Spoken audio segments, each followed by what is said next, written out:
I'm Brian Howlett with Pro Video Coalition. I'm with John from Blueshape Battery. We're talking batteries. This is our NAB coverage at home because, we're not in Las Vegas and we're not intermingling with each other. We're all being safe and at home. And John is in his home in Florida. I'm in my garage in Nashville. And we're going to talk about batteries. We have, Blueshape has a couple new chargers. They have something interesting on a WhatsApp. We're going to let John kind of take over here. John, you have two new chargers, is that correct? Well, one newer one and one brand new one. The newer one is our two-place charger.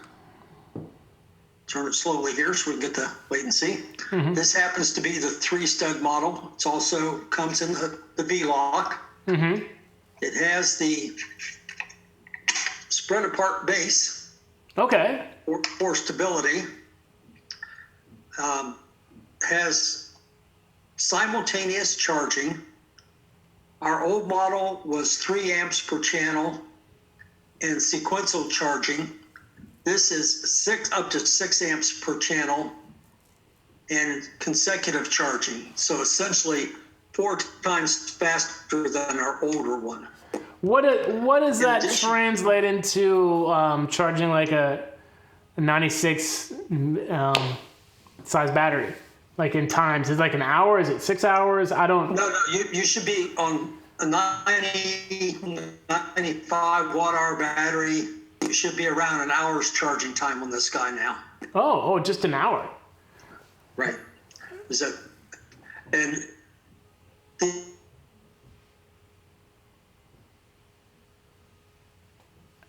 The way we charge, the start until it gets the cells up to temperature, and then it goes this way. So the middle part is very quick. The last 5% is very slow, so it doesn't overheat the battery. Will you start that again, talking about the warming up the battery and stuff? The internet kind of slowed down a little bit. Okay. What our charger does that some others don't do is that it starts slowly on a charging curve. So it's just creeping up until the battery gets to temperature to where it can accept the charge without damaging cells. And then it increases very quickly. But as it gets toward the top, similar to the filling up the gas tank, the last 5% goes very, very slowly. So to get a battery up to 90% or 95%, can be done relatively quickly. It's just that last topping off that slows down the process to get to absolute full. When one is on a production and he needs the power, being at 90% is the way to go. Just grab the battery when it's that point, throw the other one on to charge, and keep the production moving. Yeah, I have been in those situations where you are playing battery nervous and the added stress of, for me, a live shot because I'm typically working in news. What is it like? Do other battery chargers ramp up the heat and then charge really fast, or is this unique to Blueshape? I haven't studied the other ones. I can say that this was one of the features that we introduced back when.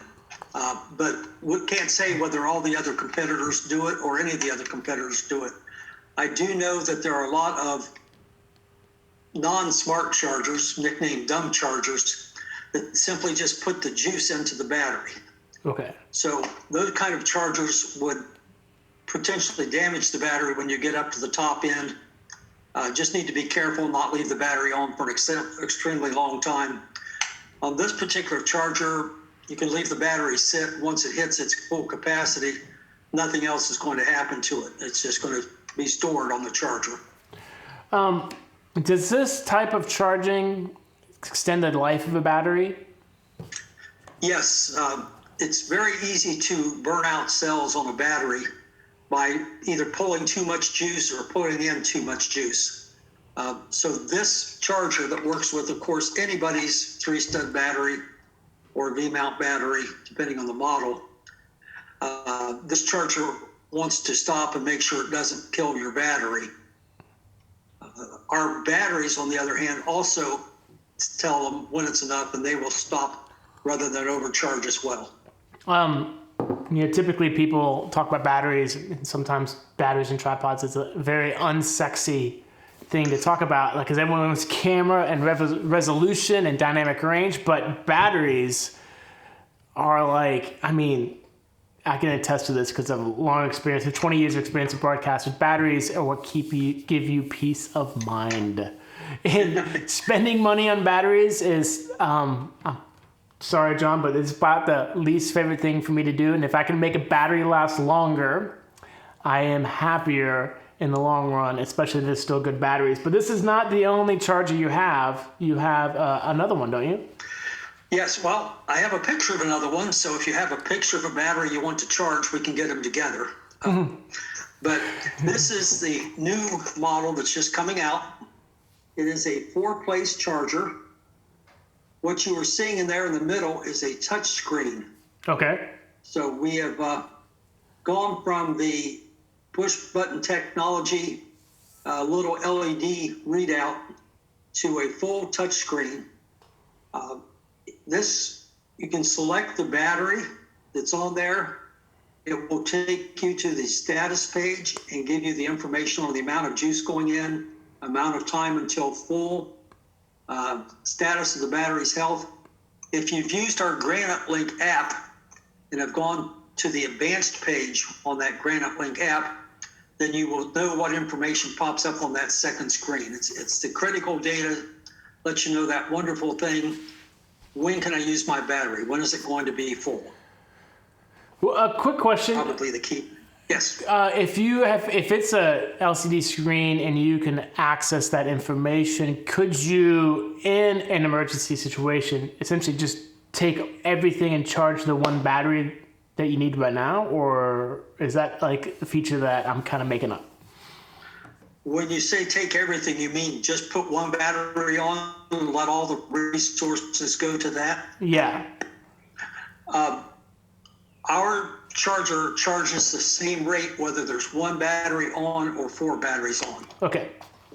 Earlier models, when they were the sequential charging, you could just put one on. That way you knew that one was charging, and it would dedicate a little more power to it.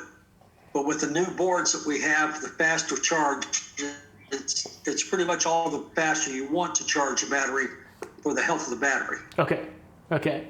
But this is not all about batteries and chargers. This is also about battery life and keeping your batteries healthy. And how does this information you see on the screen help you keep your batteries healthy? One of the pieces of information on the screen shows the voltage in each of the 4 groups of cells of your battery.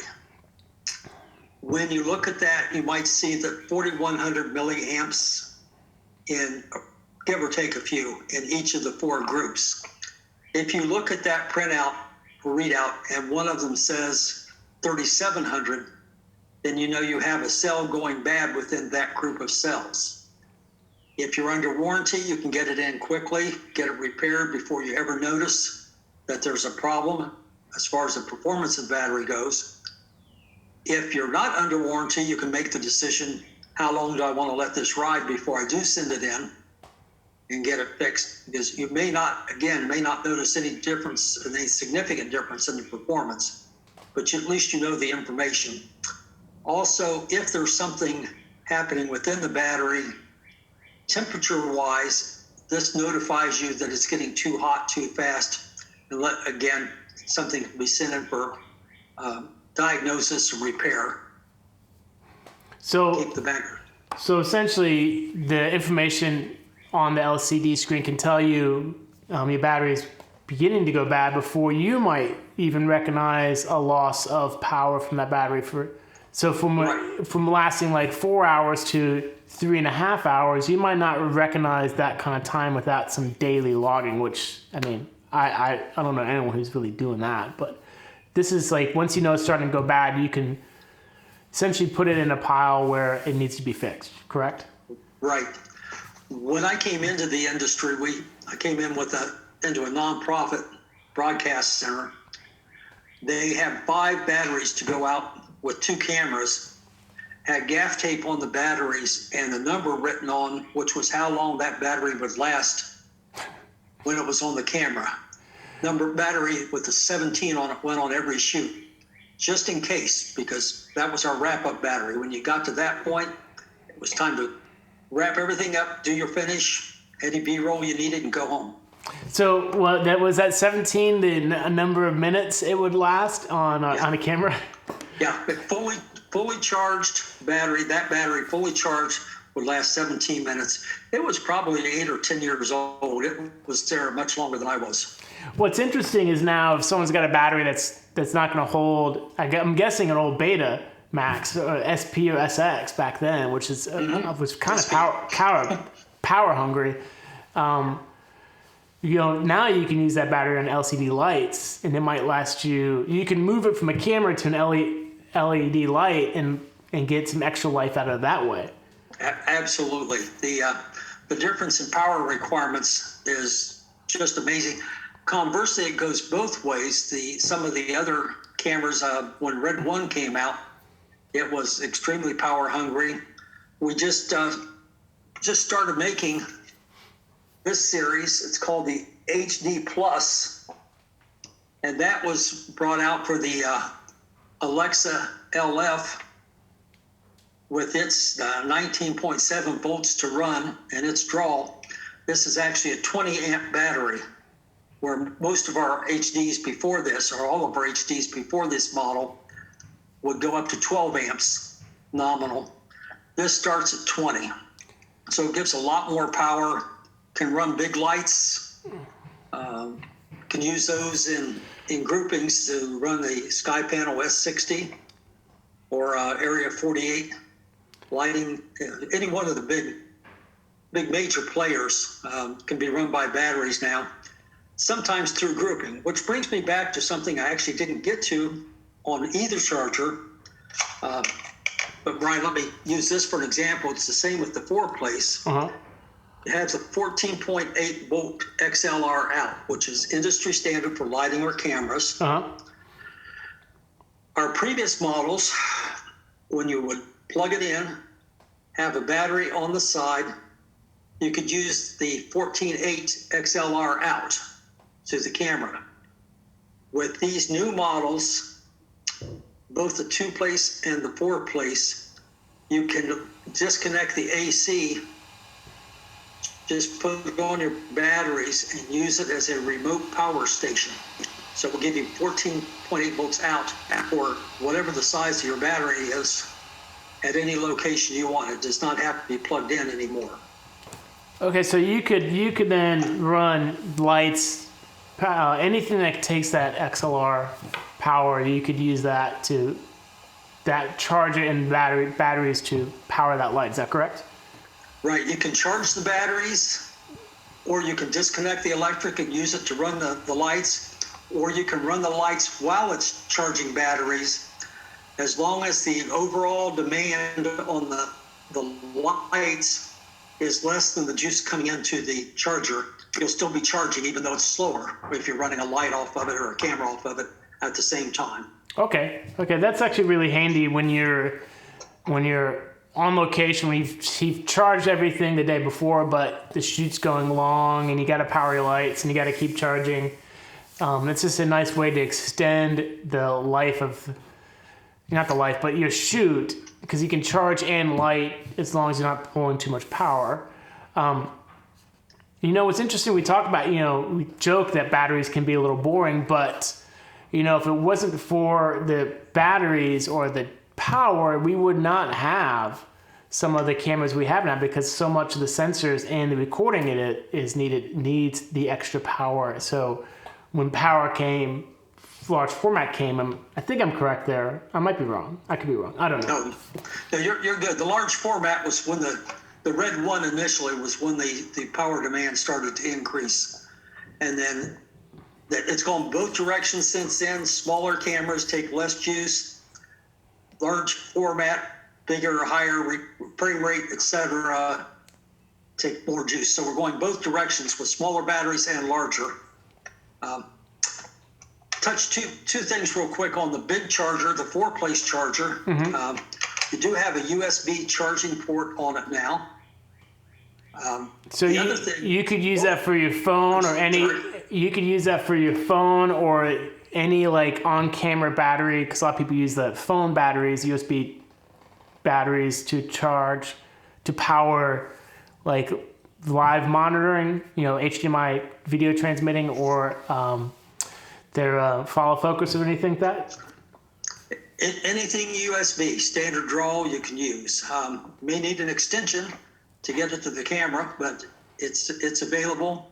And as you say, you can keep your phone charged and at least keep that ready at hand if you need it. Yeah, or an iPad, because a lot of people are using the iPad now to monitor from afar. Now that we're working from social distancing rules, we don't want to be on top of the camera or the monitor. You might be able to take one of Teradek's cubes and monitor on your iPad in your trailer or 6 feet away from the closest person.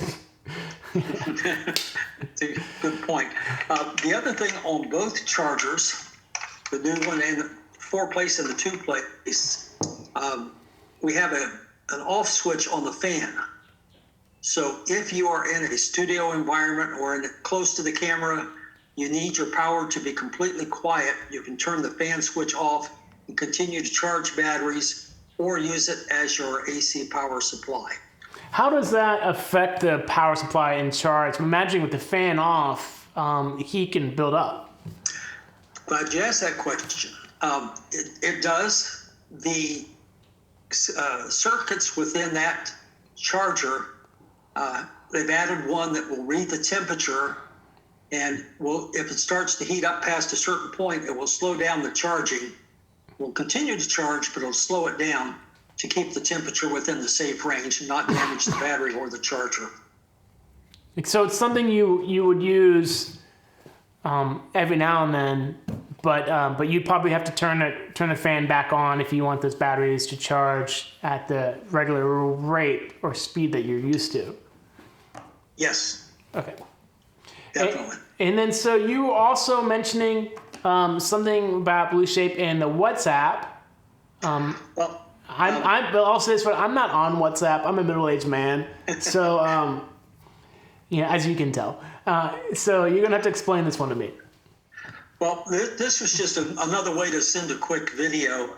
As you know, you may not know. Most people know that our main offices are in Italy. The company owns the manufacturing plant, and that plant is in Malta, the island just south of Italy. Mm-hmm. So everything is controlled by the company. It's all our responsibility. We can't blame the manufacturer or the sales team or whatever, marketing. It's all us. This charger that I've been talking about, the 4-place charger, we have one prototype that's been completed. They're preparing to enter production on it, holding their breath until the COVID gives the all clear for being able to get everything we need and getting our people back into the plant. This is Enrico showing us what the app can do, what the touchscreen can do. And basically by selecting that battery icon, it opens up the data sheet on that battery as it currently sits on the charger, letting you know the time until charge, the health of the battery, those other details. That's a really helpful feature to know how long it's going to take for the battery to finish charging and when you can pull that battery. Imagining ACs don't like to guess when something's done.